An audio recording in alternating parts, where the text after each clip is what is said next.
So till now अभी तक हमने हाइपरलिपिडेमिक एजेंट्स क्या होते हैं वो देखा और उसका क्लासिफिकेशन देखा। उसमें class first HMG coenzyme A reductase inhibitors देखे और सेकंड क्लास फाइब्रेट्स देखी। Now we comes to the next class which is bile acid sequestrants. इसमें जो ड्रग्स आती हैं फर्स्टली वो हैं cholestyramine, next colestipol hydrochloride which is known as colestipid, means market में जो ये मिलती है वो कोलेस्टिपिड के नाम से मिलती है, और colesevelam which is a tablet form आपको मिलेगी मार्केट में। Also called bile acid binding resin and ion exchange resin. तो इस क्लास की जो ड्रग होती हैं उसे बाइल एसिड बाइंडिंग रेजिन और आयन एक्सचेंज रेजिन भी बोलते हैं, बिकॉज बेसिकली ये क्या करेंगी, रेजिन्स के साथ बाइंड होती हैं। सो इसे क्या बोलते हैं, बाइल एसिड सिक्वेस्ट्रेंस बोलते हैं। फिर है इस क्लास का मैकेनिज्म ऑफ एक्शन कि बेसिकली ये कैसे काम करती हैं। सो जो आपके बाइल एसिड सिक्वेस्ट्रेंस होते हैं ये इंक्रीज करते हैं बाइल सिंथेसिस को। ये क्या करते हैं, बाइल सिंथेसिस को तो इंक्रीज करते हैं और डिक्रीज करते हैं हेपेटिक कोलेस्ट्रॉल को। वेयर इज जो हमारे स्टैटिन्स होते हैं वो इनहिबिट करते हैं एचएमजी को एंजाइम ए रिडक्टेज को, और जो हमारे इजेमेटिमेट होते हैं वो डिक्रीज करते हैं इंटेस्टाइनल कोलेस्ट्रॉल अब्जॉर्प्शन को। सो इन तीनों जो ड्रग्स हैं इन्होंने अपने अपने तरीके से एट द फाइनल क्या किया, कोलेस्ट्रॉल का जो हेपेटिक कोलेस्ट्रॉल था उसको डिक्रीज़ कर दिया, विच उसका रिजल्टेंट क्या हुआ, इंक्रीज़ हुआ हेपेटिक एलडीएल रिसेप्टर्स, मीन्स वो स्टिमुलेट हुए हेपेटिक एलडीएल रिसेप्टर्स, और डिक्रीज़ हुआ plasma LDL, means hepatic LDL तो इंक्रीज़ हुआ और प्लाज्मा एलडीएल डिक्रीज़ हुआ। So this is the mechanism of action of anti hyperlipidemic drug, जिसमें अगर हम बाइल एसिड सिक्वेस्ट्रेंस की बात करें तो इन्होंने क्या किया, इंक्रीज़ किया बाइल एसिड का सिंथेसिस और हेपेटिक कोलेस्ट्रॉल का सिंथेसिस को डिक्रीज़ किया। नेक्स्ट जो हमारी फोर्थ क्लास है वो है cholesterol absorption inhibitor. So as the name indicate, इस क्लास की जो ड्रग है वो क्या कर रही है, कोलेस्ट्रॉल के अब्जॉर्प्शन को इनहिबिट कर रही है। इसमें जो ड्रग आती है वो है इजेटिमिब, जैसा हमने यहाँ पे बताया है, दैट इज़ इजेटिमिब। ये क्या करती है, डिक्रीज़ करती है इंटेस्टाइनल कोलेस्ट्रॉल का अब्जॉर्प्शन। तो यहाँ पे यही बोला है कि ये क्या करती है, कोलेस्ट्रॉल अब्जॉर्प्शन इनहिबिटर्स बोल सकते हैं हम इसे। और इसमें जो ड्रग आती है वो है ezetimibe. It is a drug that lowers plasma cholesterol level. It acts by decreasing cholesterol absorption in the intestine. ये बेसिकली क्या करती है, प्लाज्मा कोलेस्ट्रॉल लेवल को कम करती है और इंटेस्टाइन में कोलेस्ट्रॉल के अब्जॉर्प्शन को डिक्रीज करती है। मीन्स इंटेस्टाइन में पहले बात अगर अब्जॉर्ब नहीं हो रहा है तो वो कहाँ चला जाएगा, ब्लड में चला जाएगा। सो बेसिकली क्या हुआ, हमारा जो कोलेस्ट्रॉल था वो इंटेस्टाइन में भी अब्जॉर्ब नहीं हुआ, उसका इंटेस्टाइनल अब्जॉर्प्शन भी डिक्रीज़ हो गया, तो वो क्या हुआ, प्लाज्मा में हमारा ज़्यादा हो जाएगा और वहाँ से भी उसको लेवल को कम कर दिया जाएगा, उसको एलिमिनेट कर दिया जाएगा। तो बेसिकली इसने क्या किया, कोलेस्ट्रॉल के अब्जॉर्प्शन को इनहिबिट कर दिया और कोलेस्ट्रॉल का जो प्लाज्मा लेवल था उसे डिक्रीज़ कर दिया। Next is its mechanism of action कि ये कैसे वर्क करता है। So it ezetimibe lowers plasma cholesterol level by inhibiting the absorption from intestine, means intestine से जो कोलेस्ट्रॉल का अब्जॉर्प्शन है उसको इनहिबिट करके प्लाज्मा में जो कोलेस्ट्रॉल का लेवल है उसे ये इनहिबिट करता है। This drug decreases cholesterol delivery to the liver. इस क्लास की जो ड्रग होती हैं वो कोलेस्ट्रॉल का लीवर में जो डिलीवरी होती है, लीवर में जब जाता है हमारा कोलेस्ट्रॉल उसको भी नहीं जाने देती है। Which in turn clears more cholesterol from the blood, जो और ज़्यादा ब्लड से कोलेस्ट्रॉल की क्लियर होने के लिए रिस्पॉन्सिबल है। मीन्स कोलेस्ट्रॉल को लीवर में भी नहीं जाने देंगे और उसको कहाँ से डायरेक्टली बिना लीवर में जाएगा नहीं तो वहाँ स्टोर नहीं होगा, तो वो क्या होगा, बेसिकली एलिमिनेट होता जाएगा। तो ब्लड से जो कोलेस्ट्रॉल का लेवल है वो क्या होता जाएगा, क्लियर होता चला जाएगा। नेक्स्ट इसके therapeutic uses, so as monotherapy और in combination which HMG reductase inhibitor, या तो आप इसको मोनोथेरेपी यानी सिंगल दे सकते हो, या आप इसको HMG coenzyme A reductase inhibitors जो हमारी फर्स्ट क्लास थी उसके साथ इन कॉम्बिनेशन दे सकते हो for the reduction of elevated total cholesterol, total cholesterol के लेवल को डिक्रीज़ करने के लिए। ठीक है, तो ये हमारी फोर्थ क्लास थी। Now we goes to the next class which is pyridine derivative. So as the name indicates, इसकी जो क्लास की ड्रग होंगी उसकी केमिकल मॉइटी में pyridine ग्रुप प्रेजेंट होएगा। इसमें जो ड्रग्स आएंगी उसमें पहली है nicotinic acid known as niacin. So जो निकोटिनिक एसिड है it is an water soluble vitamin of B family. भाई हमारे पास फैट सॉल्युबल जो क्लास होती है वो होती है A, D, C के, ठीक है। और जो हमारी वाटर सॉल्युबल होती हैं वो होती हैं B एंड C। तो इसमें जो विटामिन B की क्लास है जिस फैट सॉल्युबल विटामिन उसमें आते हैं आपके निकोटिनिक एसिड, और ये जो निकोटिनिक एसिड होते हैं ये किस में कन्वर्ट हो जाते हैं, अमाइड्स में कन्वर्ट हो जाते हैं and it is incorporated as NAD means nicotinamide derivative. ये जो निकोटिनिक एसिड हैं ये अमाइड में कन्वर्ट हो जाते हैं और कौन से अमाइड बनते हैं, निकोटिनिक एसिड डेरिवेटिव और निकोटिनामाइड में ये कन्वर्ट हो जाते हैं। For the effective action the dose should be 1.5 to 3.5 gram daily. Effective action के लिए इसकी डोज कितनी होनी चाहिए, 1.5 to 3.5 ग्राम होनी चाहिए daily and it is available as sustain release dosage form में ये दिया जाता है। ये इमीडिएटली रिलीज डोजेज फॉर्म में नहीं दिया जाता है, it is given as sustain release means धीरे धीरे ये अपना ड्रग को रिलीज़ करता रहता है और एक्शन परफॉर्म करता रहता है। इसी क्लास के अंदर जो सेकंड है अपनी वो है विटामिन B3। पहला हमने देखा निकोटिनिक एसिड और अब हम देख रहे हैं विटामिन B3।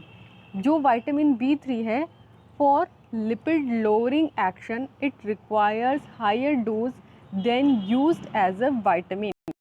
सो बेसिकली जो विटामिन B3 है वो एक विटामिन है, तो जब हम इसे एज एन विटामिन सप्लीमेंट देते हैं तो हम इसे बहुत ही लो अमाउंट में, लो डोज में देते हैं, लेकिन जब हम इसे as a lipid lowering action देते हैं तो हम इसकी जो अमाउंट होते हैं वो ज़्यादा रखते हैं, इसकी हायर डोज में इसे देते हैं।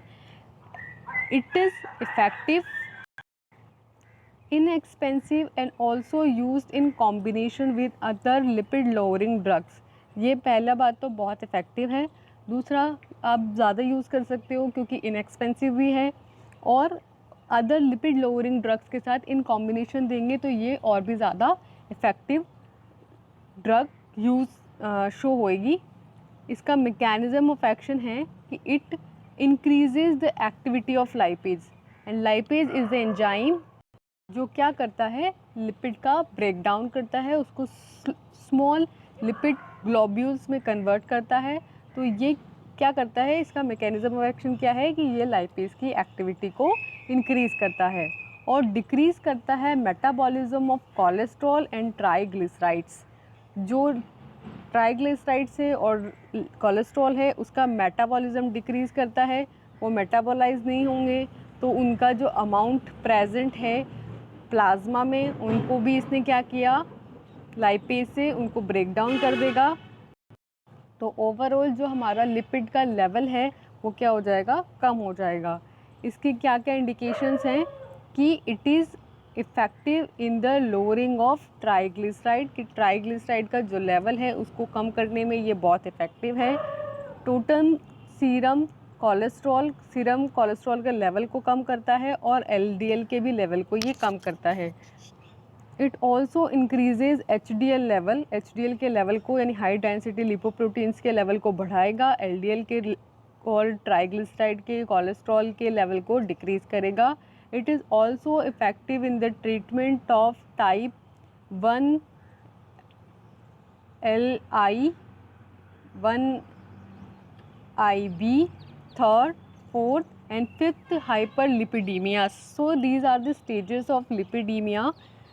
फर्स्ट स्टेज, सेकंड, ऐसे करके 5 स्टेजेस होती हैं। तो फर्स्ट स्टेज की ए और बी स्टेजेस में, थर्ड, फोर्थ और फिफ्थ स्टेज की जो हाइपरलिपिडीमिया होती हैं उसके ट्रीटमेंट में ये बेसिकली यूज़ किया जाता है। इसके जो एडवर्स इफ़ेक्ट्स हैं वो है फ्यूशिंग, प्रिवाइटस एंड जीआई डिस्ट्रेस, यानी गैस्ट्रोइंटेस्टाइनल डिस्ट्रेस, गैस्ट्रोइंटेस्टाइनल ट्रैक्ट में अगर कोई डिस्टर्बेंस हो रहा है तो which is also it's adverse effect. Next हमारी 6th क्लास है एलडीएल ऑक्सीडेशन इनहिबिटर। तो ये जैसे नाम से इंडिकेट हो रहा है, तो ये क्या करती होंगी, जो लो डेंसिटी लिपोप्रोटीन है उनके ऑक्सीडेशन को इनहिबिट करती है। जब उनका ऑक्सीडेशन इनहिबिट होगा तो उसकी वजह से लिपिडीमिया की जो कंडीशन है वो ट्रीट होगी। कैसे होगी देखते हैं आगे। इसमें जो ड्रग होती है वो है प्रोब्यूकोल। प्रोब्यूकोल क्या है, एक 2 टर्शरी ब्यूटाइल फिनॉल ग्रुप है linked by the help of dithiopropylidene bridge and gives a high lipophilic character along with high antioxidant properties. Means आपका जो प्रोब्यूकोल है बेसिकली इसमें क्या है, जो फिनाइल ग्रुप है एक और उससे 2 टर्शरी ब्यूटाइल ग्रुप जुड़े हुए हैं। पहली तो ये मॉइटी है, दूसरी जो मॉइटी है वो लिंक्ड है विथ डाइथायोप्रोपाइलिडीन ब्रिज से, और ये दोनों मिलकर के एक हाई लिपोफिलिक कैरेक्टर शो करते हैं along with high antioxidant property. पहले तो लिपोफिलिक कैरेक्टर ये शो करते हैं, दूसरा ये शो करते हैं high antioxidant property. In humans it reduces both liver and serum cholesterol level. ये लीवर का और सीरम कोलेस्ट्रॉल लेवल को दोनों को ही रिड्यूस करते हैं, ठीक है। और it does not alter plasma glyceride, ये सिर्फ कोलेस्ट्रॉल पर इफ़ेक्ट करेंगे, इनका ट्राइग्लिसराइड पर कोई एक्शन नहीं है। और ये क्या करेंगे, एलडीएल के लेवल को रिड्यूस करेंगे क्योंकि ये एलडीएल ऑक्सीडेशन इनहिबिटर्स होते हैं। And this is the chemical moiety of probucol. इसमें क्या है, 2 टर्शरी ब्यूटाइल फिनॉल ग्रुप हैं पहला और दूसरा, और ये लिंक्ड है डाइथायोप्रोपाइलिडीन के साथ, एज यहाँ पे शो हो रहा है। तो this is the whole structure of probucol which gives high lipophilic and high antioxidant characters. इसके जो एडवर्स इफ़ेक्ट हैं वो है जीआई डिसऑर्डर्स, यानी गैस्ट्रोइंटेस्टाइनल डिस्टर्बेंस होगा, और prolongation of GI interval. Means आपके जो गैस्ट्रोइंटेस्टाइनल ट्रैक्ट का एक पर्टिकुलर इंटरवल होते हैं कि एक टाइम पीरियड है जिसमें फूड रिटेन होगा, फिर उसका एब्जॉर्प्शन मेटाबॉलिज्म होगा, तो उसका एक टाइम पीरियड है, उस टाइम इंटरवल को ये प्रोलॉन्ग कर देते हैं, बढ़ा देते हैं। इसका यूज़ होता है as an antihyperlipoproteinemic agent. Means basically hypolipidemia के ट्रीटमेंट के लिए ये यूज़ किया जाता है। लास्ट है हमारी मिससेलेनियस एजेंट्स, जिसमें अभी तक की क्लासेस में जो ड्रग्स नहीं आई हैं वो इस क्लास में आएंगी। इसके अंदर जो फर्स्ट ड्रग जिसको हम डिस्कस करेंगे वो है बीटा सीटोस्टेरॉल। तो इसमें क्या है, जो स्टेरॉल है, सीटोस्टेरॉल है हमारा, वो एक प्लांट स्टेरॉल है, ठीक है, whose structure is identical with that of cholesterol.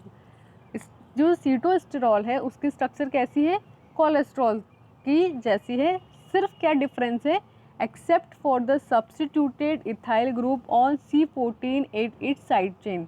इसकी जो साइड चेन होगी उसमें जो कार्बन 24 होगा उसमें एक इथाइल ग्रुप का सब्स्टिट्यूशन को छोड़ करके बाकी सारी चीज़ें, पूरी जो केमिकल मॉइटी है इसकी कोलेस्ट्रॉल के जैसी ही होती हैं। So this is beta sterol. इसके जो एडवर्स इफेक्ट हैं वो है diarrhoea, constipation and GI disturbance. Means basically ये गैस्ट्रोइंटेस्टाइनल ट्रैक्ट को अफेक्ट करेगा। Maybe it can cause diarrhoea और maybe it can cause constipation. इसके uses as an anticholesteremic agent, क्योंकि कोलेस्ट्रॉल पे इफेक्ट कर रहा है, and treatment of prostatic oedema. तो अडीमा के ट्रीटमेंट में भी, स्पेशली इन प्रोस्टेटिक अडीमा के ट्रीटमेंट में इसका यूज़ किया जाता है। So this is complete our anti lipidemic agents, जिसमें हमने ये देखा कि लिपिडीमिया क्या होता है, हाइपरलिपिडीमिया क्या होता है, हाइपरलिपिडीमिया को फर्दर हाइपर लिपोप्रोटीनेमिया देखा हमने, उसमें फिर हमने क्लासिफिकेशन देखा, उसमें हमने 7 क्लासेस डिस्कस करी। First one is HMG coenzyme A reductase, second one is fibrates, third one is bile acid sequestrants, fourth one is cholesterol absorption inhibitors, fifth one is pyridine derivatives, sixth one is LDL oxidation inhibitors, and seventh one is miscellaneous agents, जिसमें वो drugs आई, वो plant derivative देखे हमने जो बाकी classes में नहीं थे। So this is our last topic of unit first. Thank you.